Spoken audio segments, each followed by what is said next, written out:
विधानसभा चुनाव नजदीक आते ही नेताजी लोगों में खलबली का दौर शुरू हो चुका है। राजनीतिक दल अपने प्रयास में है कि किस तरीके से जनता के बीच में पहुंचकर लोगों से उनका विश्वास हासिल किया जाए। पिछले 5 सालों का हिसाब किताब भी दिया जा रहा है और ये उम्मीद जताई जा रही है कि जनता एक बार फिर से उन्हें अपना आशीर्वाद दे और उनका राज तिलक करे। लेकिन अब की बारी जनता की बारी है, यानी कि पिछले 5 सालों के हिसाब का जनता बराबर आकलन करेगी। उनके प्रत्याशी उनके वादों पर, उनकी बातों पर कितने खरे उतरे हैं, ये तमाम हिसाब किताब देखा जाएगा और उसके बाद ही जनता इस पर मुहर लगाएगी कि आखिरकार कौन सा प्रत्याशी उनके लिए बेहतर साबित हो सकता है।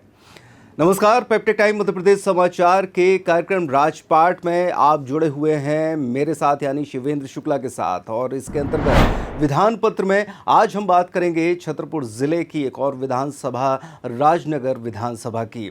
मतंगेश्वर भगवान की नगरी राजनगर विधानसभा क्षेत्र के अंतर्गत खजुराहो आता है, जहां पर भगवान मतंगेश्वर का मंदिर है और ये विश्व प्रसिद्ध स्थल है।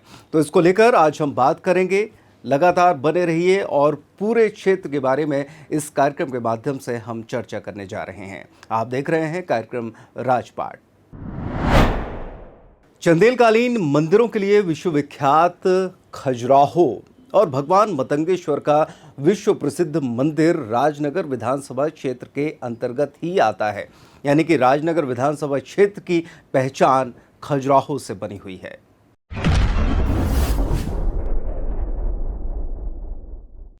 बड़े बड़े 5 star hotel, pilot training centre, अंतर्राष्ट्रीय हवाई अड्डा यहाँ की चकाचौंध बढ़ाते हैं, तो वहीं रने फाल की चट्टानों के बीच केन नदी अटखेलियां करती नजर आती है। यहीं पर केन घड़ियाल अभ्यारण्य भी मौजूद है। इसके अलावा गंगऊ, रनगुआ और कुटने डैम भी इसी विधानसभा क्षेत्र के अंतर्गत आते हैं। प्रमुख गाँव और नगरों की अगर बात करें तो लवकुश नगर, राजनगर, बमीठा, चंदनगर, गंज और बसारी शामिल हैं। 3 नगर परिषद इस विधानसभा क्षेत्र में आते हैं और रेलवे लाइन और हवाई पट्टी होने से खजुराहो में बड़ी संख्या में देशी विदेशी पर्यटक आकर राजस्व में इजाफा करते हैं। सन 1951 में यह विधानसभा अस्तित्व में आई थी, लेकिन 1956 में इसे समाप्त कर दिया गया था। वर्षों बाद परिसीमन के उपरांत सन 2008 में इसे फिर विधानसभा बनाया गया। यह विधानसभा खजुराहो संसदीय क्षेत्र के अंतर्गत आती है। चलिए, विधान पत्र के अंतर्गत अब बात कर लेते हैं राजनगर विधानसभा क्षेत्र के मतदाताओं की स्थिति की। आखिरकार कितने मतदाता हैं, किसका कितना प्रतिशत है और किसका कितना जोर है, इस सेगमेंट में हम आपको बताने जा रहे हैं।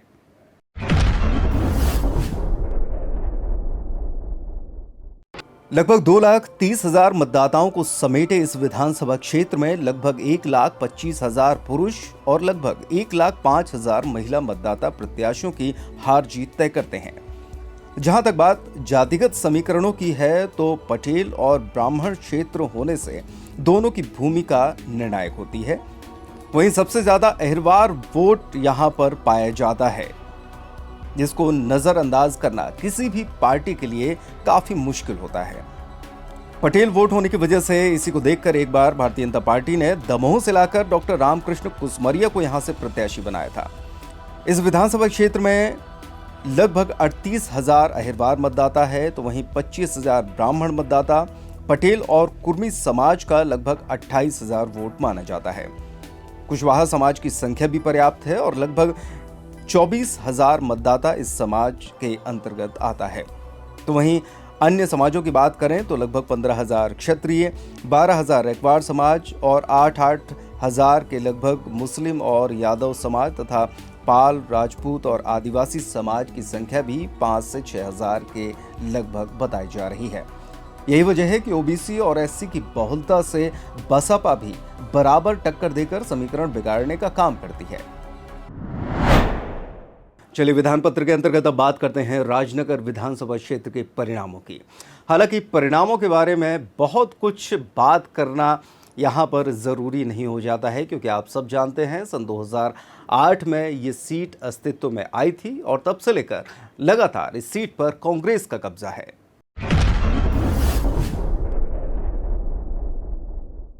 सन 2008 में ये विधानसभा क्षेत्र बना और तब से लगातार यहां से राज परिवार के कुंवर विक्रम सिंह ने दिग्गजों को बार बार हराकर तीनों बार विधानसभा चुनाव जीतकर हैट्रिक बनाई है। उनके सामने भाजपा के पूर्व मंत्री डॉक्टर रामकृष्ण कुसमरिया, भाजपा के ही विजय बहादुर सिंह, बसपा से चुनाव लड़े पूर्व और वर्तमान कांग्रेसी शंकर प्रताप सिंह और हाल ही में यानी कि 2018 के चुनाव में भाजपा के प्रदेश अध्यक्ष के खास अरविंद पटेरिया और पूर्व राज्यसभा सांसद सत्यव्रत चतुर्वेदी के पुत्र नितिन चतुर्वेदी बंटी भी उनके सामने नहीं टिक सके। बसपा की चुनौती को भी उन्होंने सिरे से खारिज किया और लगातार 3 बार से अजेय बने हुए हैं। चलिए अब आगामी विधानसभा चुनाव 2023 को लेकर मुद्दों पर भी कुछ बात कर ली जाए कि आखिरकार पिछले इतने सालों से लेकर क्या जनता के मुद्दे रहे हैं और जनता अब आगे क्या करना चाहती है, उसकी क्या पुरजोर मांग है और अभी तक जो मांगें की गई थी उस पर माननीय लोग कितने खरे उतरे हैं। इस सेगमेंट में उसी की बात।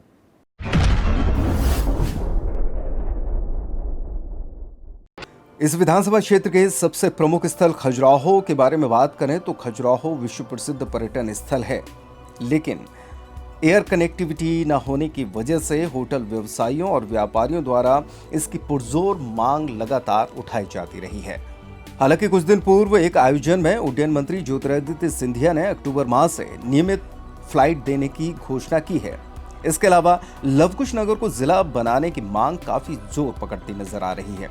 इसके लिए तमाम आंदोलन किए जा चुके हैं और लगातार ये मुद्दा गरमाया हुआ है। साथ ही खेल मैदान, शिक्षा और स्वास्थ्य से जुड़े मुद्दे अहम मुद्दे हैं, क्योंकि चाहे शिक्षा की बात हो या फिर स्वास्थ्य की बात हो, बहुत ही बुरी स्थिति है। जबकि ये क्षेत्र भारतीय जनता पार्टी के प्रदेशाध्यक्ष वीडी शर्मा का संसदीय क्षेत्र भी है और विक्रम सिंह नाती राजा 3 बार से लगातार यहाँ पर विधायक हैं। रेत के अवैध कारोबार से भी क्षेत्रवासी खफा हैं, तो आने वाले चुनाव के दौरान ये मुद्दे एक बार फिर तैरते दिखाई दिए जा सकते हैं। जहां तक बात है कि 3 डैम की, तो उसमें गंगऊ डैम का बहुत ज़्यादा मतलब नहीं है, क्योंकि उसका पूरा पानी उत्तर प्रदेश के एरिया में जाता है। जहां तक रणगुआ की बात करें तो उसके लिए भी जो प्रयास हुए थे वो प्रयास छतरपुर के पूर्व विधायक जेपी निगम के दौर में किए गए थे। उस दौरान उन्होंने पुरजोर लड़ाई लड़ी थी और तब जाकर रणगुआ डैम के क्षेत्र का कुछ पानी इस विधानसभा क्षेत्र के लोगों को नसीब होना शुरू हुआ। हालांकि पेयजल की अगर बात की जाए तो पेयजल की व्यवस्था अभी भी गड़बड़ाई हुई है और लोगों के घरों तक स्वच्छ पेयजल फिलहाल नहीं पहुंच रहा। चुनाव नजदीक आते ही ऐसे ऐसे चेहरे क्षेत्र में दिखाई देने लगते हैं जो अभी तक आपने नहीं देखे। यानी कि चुनाव जैसे ही नज़दीक आता है, लोगों के भीतर समाज सेवा करने की ऐसी इच्छा शक्ति उमड़ती है कि ये तमाम लोग मठ, मंदिरों, कार्यक्रम, आयोजनों में जगह जगह देखे जा सकते हैं। इनके पोस्टर्स देखे जा सकते हैं, बैनर देखे जा सकते हैं और झंडा लिए हुए ये समाज के अगुआ बनने का दावा करते हैं। और यही एक समय रहता है जब पूरी ताकत से ये दिखाने का दावा करते हैं कि वो ही सबसे मजबूत और काबिल प्रत्याशी हैं और साथ ही साथ जनता का समर्थन भी उनके साथ जुड़ा हुआ है।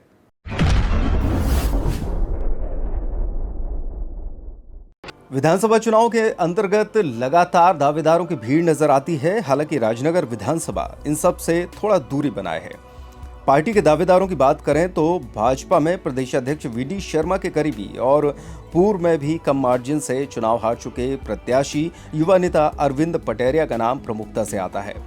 और अगर वीडी शर्मा की कृपा ऐसी ही बनी रही तो वे दोबारा टिकट ला सकते हैं। तो वहीं इस क्षेत्र में ओबीसी वर्ग की नाराजगी को देखते हुए वरिष्ठ भाजपा नेता और पूर्व जिलाध्यक्ष डॉक्टर घासीराम पटेल भी दौड़ में हैं और इस बार चुनाव में उतरने का पूरा मन बना चुके हैं। अब भाजपा संगठन के सामने असमंजस की स्थिति होगी कि इनमें से वो किसका चुनाव करती है। अगर ओबीसी मतदाता को साधना है तो डॉक्टर घासीराम पटेल एक प्रमुख विकल्प हो सकते हैं, लेकिन अगर पिछले चुनावों का मार्जिन देखा जाए तो अरविंद पटेरिया की दावेदारी एक बार फिर से निश्चित तौर पर मजबूत बनती है। हालांकि इसके अलावा देखा जाए तो भाजपा में और कोई तीसरा पुख्ता दावेदार दूर दूर तक नजर नहीं आता है। हालांकि पूर्व के चुनाव की तरह डॉक्टर कुसमरिया जैसे किसी तीसरे नेता को भी लैंड किए जाने की संभावना बन सकती है, क्योंकि अगर दोनों नेताओं के बीच बात नहीं बनी तो संगठन कुछ इस तरह का निर्णय भी ले सकता है। वहीं अगर कांग्रेस की बात की जाए तो कमोबेश कांग्रेस की स्थिति भी यही है।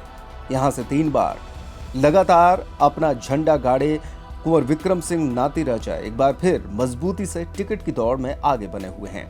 तो वहीं पूर्व विधायक शंकर प्रताप सिंह अपने बेटे सिद्धार्थ के लिए खुद ही फील्डिंग जमाने में लगे हैं।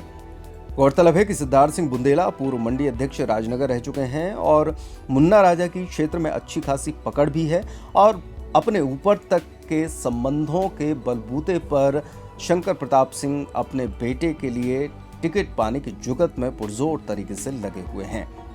वे जमीनी नेता भी माने जाते हैं और क्षेत्र में अच्छी खासी पकड़ भी है, लेकिन सिटिंग एमएलए का टिकट काटना कांग्रेस के गले की हड्डी बन सकता है। तीसरे नंबर पर कांग्रेस में भी दूर दूर तक कोई दावेदार या विकल्प फिलहाल नजर नहीं आता।